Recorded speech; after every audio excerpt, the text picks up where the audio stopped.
Rudy Giuliani looked like he was going to win the nomination in 2007. It looked like he was ahead and he was going to get the nomination and didn't. I wonder why Rudy Giuliani didn't get the nomination. For those of you that need a little history reminder, that's because Ron Paul, the congressman from Texas, decided to go toe-to-toe with Rudy and call him out for his neocon foreign policy.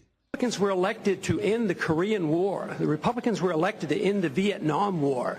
There's a strong tradition of being anti-war in the Republican Party. It is the constitutional position. It is the advice of the founders to follow a non-interventionist foreign policy. Stay out of entangling alliances. Be friends with countries. Negotiate and talk with them and trade with them. We shouldn't go to war so carelessly. When we do, the wars don't end.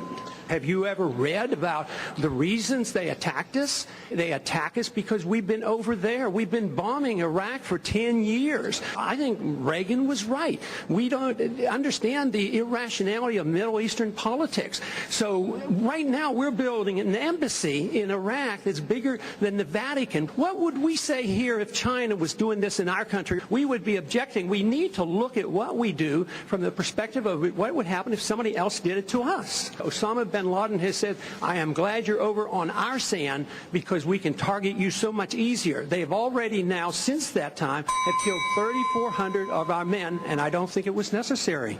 Wendell, may I make a comment on that? That's really an extraordinary statement. It's an extraordinary statement as someone who lived through the attack of September 11, that we invited the attack because we were attacking Iraq. I don't think I've ever heard that before. And I've heard some pretty absurd explanations for September 11. And I would ask the congressman to withdraw that comment and tell us that he didn't really mean that. The CIA is correct when they teach and talk about blowback.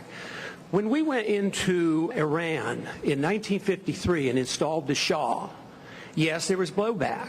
The reaction to that was the taking of our hostages, and that persists.